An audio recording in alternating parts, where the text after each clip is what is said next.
New Thought Media Network. We are a global broadcast network of positive music, media, and entertainment, inspiring humanity's evolution along the journey of enlightenment and creating a world of love, peace, empowerment, and prosperity for all. New Thought Media Network. Positively inspiring.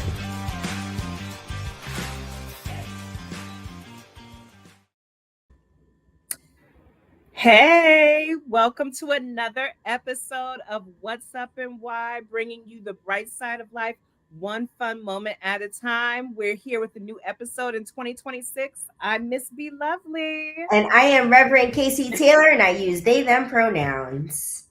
Yes, thank you guys for joining us again. We're back in the new year, bright-eyed, bushy-tailed. Rev Casey Taylor's being real cozy over there in that nice little hat that you got from a little kid. How you be today? I sure am. That kid isn't so little. 18, but I love when kids give me presents. And, a rainbow hat, I'm here for. I got my rainbows all over. So I love that kid knew and thought of me when they saw this hat. I love that you are bright-eyed and bushy-tailed. To be honest, I am chill. I got my cup of tea. I got my Wicked cup. It's got Glinda on one side and Alphaba on the other. I got it for $5 at Aldi. This year has been the first year that I haven't felt this really strong need to go in hard on January 1st. I went on a spiritual retreat at Camp Cedar Ridge. Sometimes I wear my Camp Cedar Ridge hoodie in Vernonia, Oregon. And this retreat, I've heard about it for years. I was excited to go, but it ended up being really, really chill. Now, we mentioned offline that when I travel, I have a tendency to get sick. I got an echo on my end, be lovely. I don't know if you got something going on. But I have a tendency to get sick. And January 1st, like New Year's Eve, midnight, I would say like 2 a.m., I got a tickle in my throat. And so today, my intention for January 1st was like going in my goals, but my body was like, nope, that's not what we're doing. So I was like, okay. So I rested. I enjoyed my time in the woods. I love the woods at Camp Cedar Ridge. And instead of just going in hard, I felt a call to really honor the winter season and to recognize that spring equinox is really the time for us to be kicking into gear. So I got my law of attraction journal. I've barely written anything in it, but I trust and know that I'm going to pick it up when the time is right. That's what I got going on. How you doing, Be Lovely? Oh, nice. Your bright eyes and bushy tail come from? I mean, I am bright-eyed and bushy-tailed because I've been up since midnight, since I work overnight. And, I'm up. I had my green and my peppermint tea. I swapped my coffee for herbal tea a few weeks ago. And I'm just really, really loving the vibe of having like a nice, pretty mug. I swapped between like my Mariah Carey mug, my Harry Potter mug, my mug with my initials on it, and having my cup of tea just feels like a nice, warm, gentle hug to like get me into the day. So I guess, all those antioxidants got me all bright-eyed and bushy-tailed, but I'm feeling really, really excited. Like you, I don't do any of my goal setting and planning in January because like you said, like winter is like, the time of like shedding, getting ready for the new season of spring, which is like, rebirth, growth and all that stuff. So like I do my vision boarding, I do like, my goals and stuff when it's a little bit closer to spring, because winter is like the slow down, the relax, to take stock of what's happening what's happened and listening to your body. But I've just been in a really, really great space. I'm happy because it's award season. It's one of my favorite seasons. I'm a huge TV and film fan. And I'm just really excited to see how this cycle for award season is going up. And also music wise, like it's so much good stuff happening. Like Bruno Mars just announced that his first album in 10 years is going to be coming out in time for Valentine's Day. And he just announced a world tour with Anderson .Paak, Victoria Monet, what's her name? Ray, And it's another artist. I can't remember, but I'm like, that is a solid lineup. And I think I just might see that. But not only that, Jill Scott has an album coming out for Valentine's Day, Ari Lennox, Ella May. So I'm like, even though I've never been a fan of Love Day, I'm looking forward to it because this new music is going to be putting me in all the positive feelings. I'm speaking that into existence. I'm not going to be sad or anything Valentine's Day. I'm going to be happy and vibing to all that new music. I hear that. And speaking of your feelings, as we've declared that we're going to be using the themes of Mariah's "Here for It All" track list going backwards. This is our theme for today is in your feelings. And I don't have a Mariah mug, Miss B Lovely. No whole lot. I've never had a Mariah mug. So hearing that you've been drinking your tea out your Mariah mug, I'm a little jealous. I got some salted caramel. I have all kinds of tea, nutcracker, sweet tea, sugar chloride, ginger spice, and I'll have Nan Mariah mug to drink it out of. I never even saw one. Where'd you get your Mariah mug from? You need I saw it. I actually saw it online. 2024. It was a Christmas gift. It's not just any Mariah mug. It's a mug with the like CDs back in the 90s when the CDs would come out and like the little side panel. Yeah. So it has Instagram. Album, the side panel of every single album wrapped around the mug, and I just love it. I'm gonna have to get a new one so I could get Here for It All on the mug. Yes, I please bring that. Drink your tea on the show next time because I would love to see you sipping from your mug. Hopefully, I'm going to be sipping in positive spirits next week because I'm not a big football fan, but the family's from Chicago, always been repping the Bears since I was a little kid because of my dad, and they're in the playoffs and they're playing Green Bay this weekend. Always been a big rival team for the Bears, so I already know I'm going to be in my feelings Saturday night watching this Bears game. I'm already in my feelings because I'm not going to be in Chicago watching the Bears game. That's where I really want to be.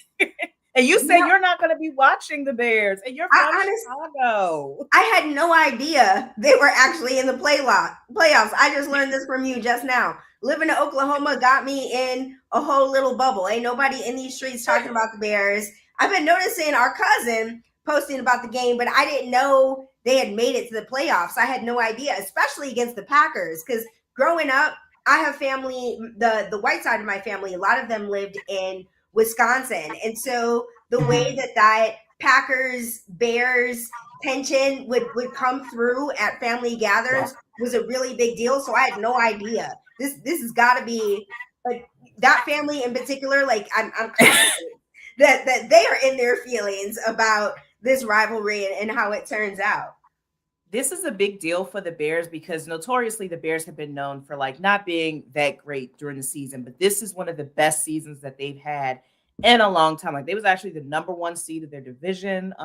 They did lose to Green Bay the last time that they played Green Bay. So I'm just fingers crossed. Bears, please give me and the rest of Chicago a happy weekend. We are not trying to go into Sunday sad. Okay. We want to be happy in our feelings. So go Bears.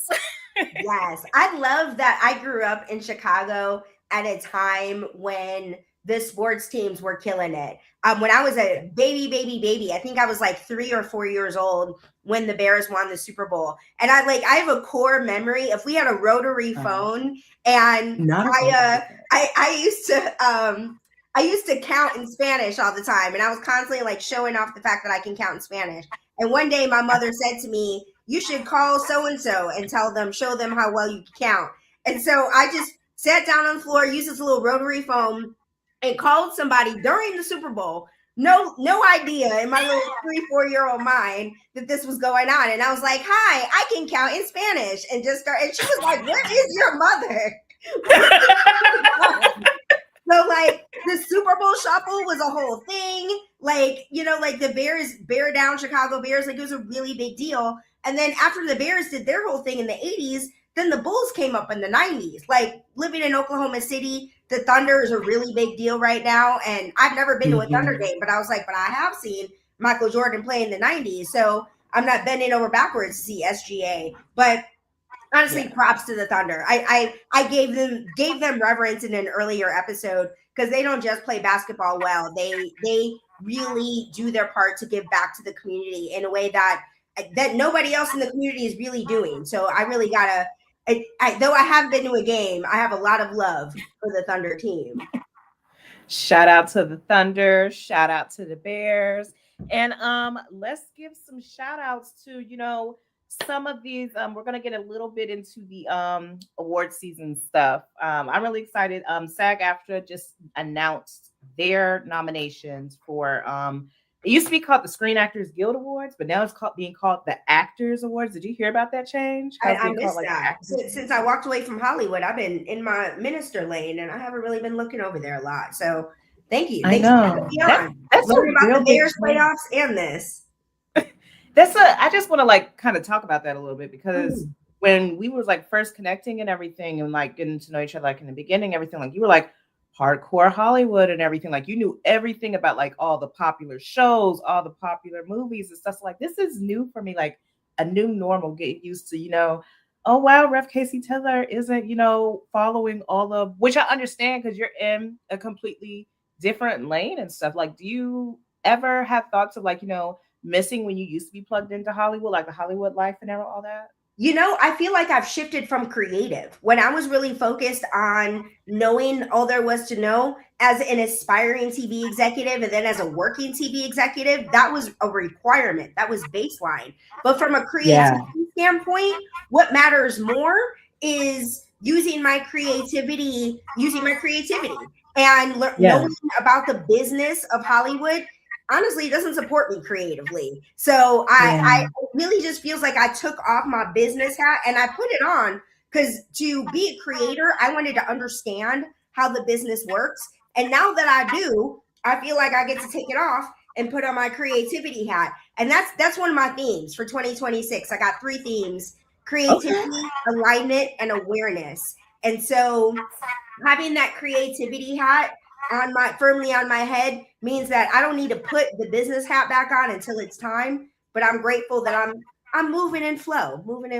Yeah. I love the creativity side of Hollywood, more specifically when it comes to Black Hollywood. Like, I grew up watching a lot of Black films. John Singleton was my favorite director. I watched every single John Singleton movie with my dad when I was a little kid, and I had no business watching a lot of that. But I just love the storytelling aspect, especially when it comes to like, the historical pieces that are told, not including slavery, because that's like trauma. But I want to, segue into like with award season and everything and all these nominations coming out and everything. There's been quite a lot of talk about one of the most critically acclaimed movies of 2025, Ryan Coogler's Sinners, which is the first original horror movie to I think would cross the $100 million threshold in terms of its what's it called, its profitability. Let me get my tongue right. But I saw that movie multiple times, and I'm not even being biased when I think that it was one of the most visually stunning, creatively told, amazingly acted, amazing cinematography across the board. It was a great story. The way how they was able to weave together not only this horror element of vampires, but the fact that it had the underlying theme of racism as well, and how they was able to tell that story in a way that, invoked a lot of emotions and stuff. And a lot of people, Michael B. Jordan has been the front runner for a lot of the award season circuit, because he received a lot of critical acclaim because he played a set of twins, 2 different characters. And I was listening to his interview that he did with Variety. No, it was with CBS Mornings, and he was talking about how for one of the twins, he walked around with shoes that were too tight so that he could be in like this mean, agitated state and stuff. Like, the way how he really portrayed the role was just really, really great. So everybody thought he was going to be a shoo-in for getting a lot of awards. But as we go into our next segment, Do Better Blues, he actually recently, the Critics' Choice Awards, it was this past Sunday, and he lost Best Male Actor in a Lead to Timothée Chalamet, Marty Supreme. I'm not gonna I'm not gonna lie. I have not seen Marty Supreme. It literally just came out a few weeks ago. It came out around Christmas. But from what I see, the premise is he's playing this super hardcore ping pong player. I'm not wait, why are you laughing? Because I mean, it's just such a ridiculous premise of like a hard and like Timothée Chalamet is who I would think of as a hardcore ping pong player. But yeah, I mean, obviously I couldn't hide my emotions on my face. Could not. I'm not gonna get.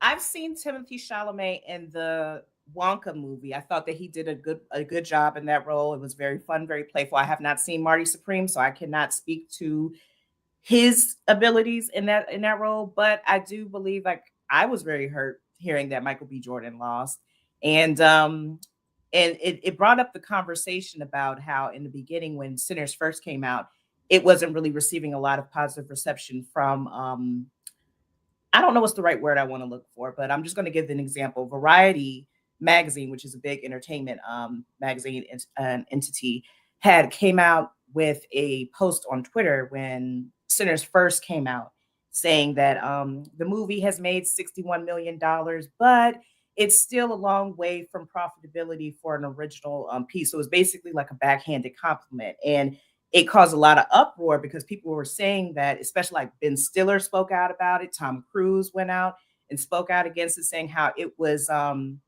what's the word I'm looking for? It was unfair because it's a Black-led, Black-directed, Black-written film. But if it was a white film, it would have received better reception, better headlines now and all that. And some people feel like because it is a Black film, it's not getting the just dues that it deserves. And kind of nervous as we go into the award season because I think Michael B. Jordan did a phenomenal job being able to play a set of twins at the same time, having to know how to, stay in character. He said like he had to keep his Southern accent because he doesn't talk with a Southern accent.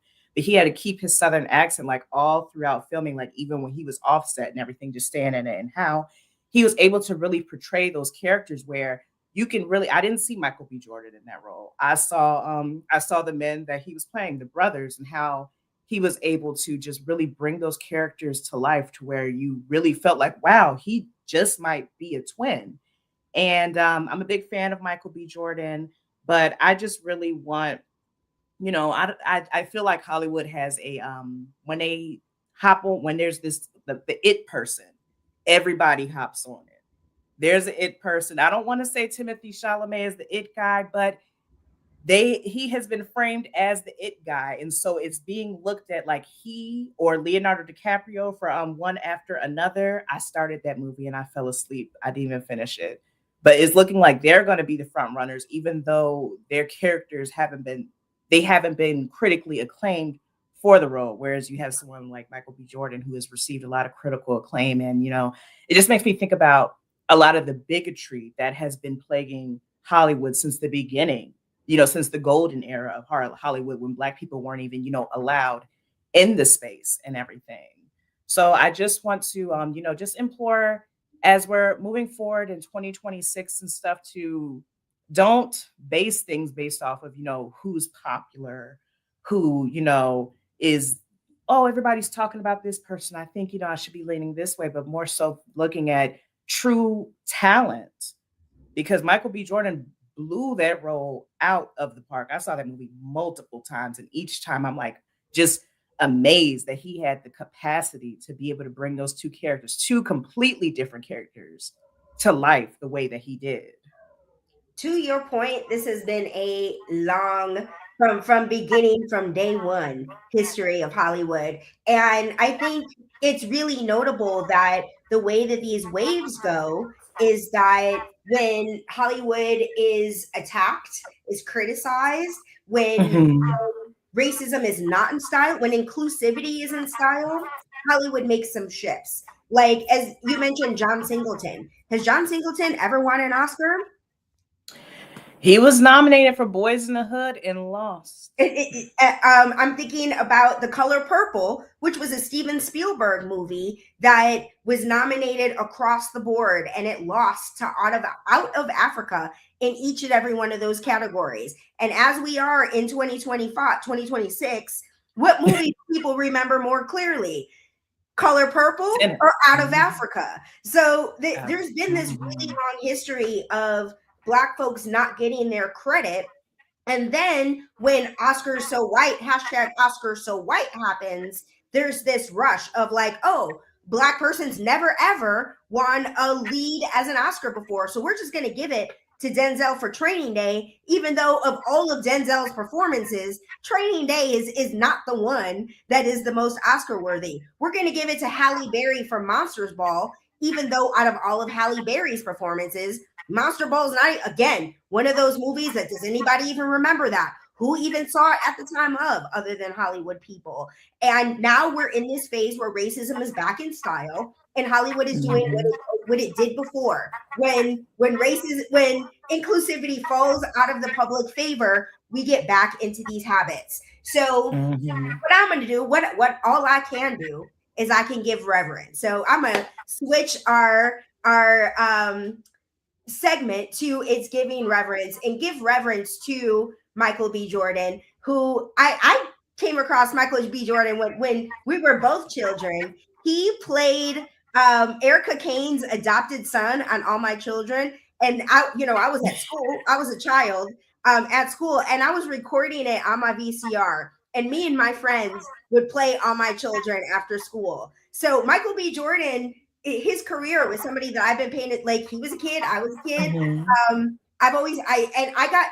was a terrible actor as a child. And so whatever, it was All My Children. Like everybody on there was pretty terrible. And so really witnessing his climb, over time, his dedication to the craft, like, a child character on All My Children versus the trajectory that he went through. There's been lots of soap characters that don't make it past that soap world. And it's really his dedication to the craft is really demonstrated here. And I also want to give reverence to Ryan Coogler, who is one of those people that really moved outside of the grain of Hollywood. And it was a really big deal for him to be selected as the director of Black Panther. Yeah, it was a really big deal. And he did an incredible job with it. And what he did with Black Panther set up the opportunity for him to make this movie Sinners, for him to make this original horror movie. And I didn't know what you said about the profitability. I thought it would have been like a Jordan Peele movie. I'm thinking about after Get Out. I know that was a really big deal, but Us made a whole bunch of money. And to your point, Hollywood critics do things like have these headlines like surprise hit, and it's like, if Get Out did so well, why would anybody be surprised that Us did better than Get Out? So I'm grateful that I have a platform and an opportunity to give reverence to these men. I am too. And I was actually wrong. Sinners made $368 million worldwide. And that is amazing for an original film. And I was actually thinking before the show started, I think Ryan Coogler is the John Singleton of this generation when it comes to Black directors, because he really focuses on Black storytelling, which is what John Singleton did. And he's always looking for stories, to educate us and to uplift the Black community and truly tell the parts of the stories that doesn't usually get a lot of attention. Yes, for sure. I just wanted to give Wayne Baldwin a shout out for his message to spread joy in 2026. And would love for us to transition to our final segment for today, the Making Peace with Your Inner Shit Talker. This is a 90-day program that I've created. I have every intention to publish this in the third quarter of 2026. So look out for news about that. And I move through this 90-day program myself. I lead a group through it, and I move through it on my own. And the intention behind it is for it to be intuitively led. So I started a group in April. I didn't get through all 90 days of content in April. I got through maybe, I think, 35 or so days. I took a break, and we started our next group in November. And I've been rocking and rolling the way that I've been doing my practice pretty much every day. And I'm on the this section that's called Be Present with That Shit. It's about staying present. And so the reflection question that I'm on is, what percentage of your day is spent in the present moment? And I'm gonna pose that to you, Be Lovely. What percentage of your day would you say is spent in the present moment? When I'm not working, I feel like a good 30-40% is spent in the present moment, because I'm able to like do my morning meditation, do some yoga, go on a walk in nature, which I really enjoy. When I'm working, I would say maybe 10%, which is really sad, and I need to improve that. I mean, it's about awareness. The whole purpose is not to let your inner shit talker tell you how much time you should or shouldn't be spending in the present moment. Mhm. And this one really came out of the rewrite, because the purpose of making peace with your inner shit talker is about staying present. It's not about criticizing yourself for the decisions that you made back then, or worrying about what happens next. And in my process of writing the program, staying present has really been the quality that's helped me ground me in it. So I wrote this in 2022. Here we are 4 years later. So my percentage is more like 80% at this point in my life. But when I started writing the program, my stats looked a lot like yours. So this is just what 4 years of awareness of how much I'm focused on the past or worrying about the future, and making peace with my inner shit talker around that level of awareness to guide me back to staying present, where now it almost feels like second nature. I like that. And that's gonna be something I'm gonna try to work on, like focusing a little bit more on like, how can I stay present, but also being kind and gentle with myself, and not having my foot on my neck for when I cannot be present. Because I do tend to like I say, put my foot on my neck and be hard on myself. And I've gotten a lot better with that, especially with closing out 2025. So we're gonna clap for that. Yes, we are. And as we're coming up to the end of our show, I'm gonna ask you, if just asking now, not in this moment, whether you want to pray out or whether you want me to pray out, and invite you, because you always got some gems at the end of the show. We should call it a segment of Be Lovely's closing gems. Make that the 2026, because you always got some. Maybe Be Lovely's sweet notes. Ooh. I love when you pray, so I'm gonna allow you to pray out.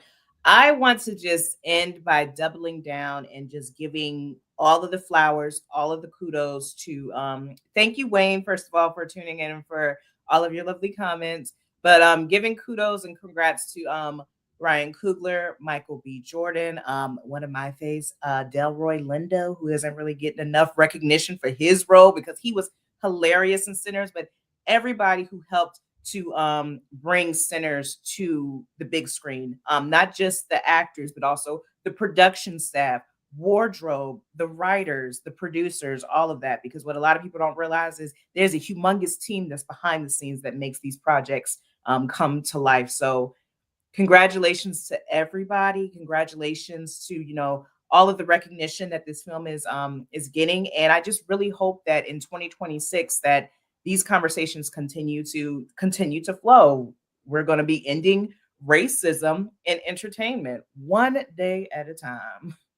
One day at a time. I'm here for it. It's a perfect quality for us to close out in prayer. So I invite us all, wherever we are, whether we are watching this live or after the fact, to trust and know that we are all exactly where we are meant to be, doing exactly what we are meant to do.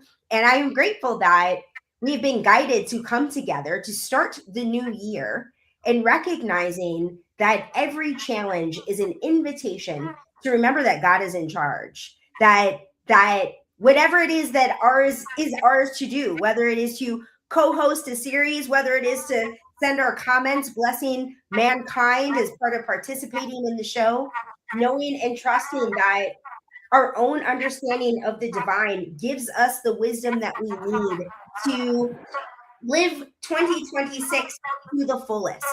So I'm grateful for this new year. I'm grateful for all that manifests in this new year. Grateful to trust and know that racism in Hollywood is being addressed and healed through experiences like this. And I'm grateful that Spirit is bigger than all of it.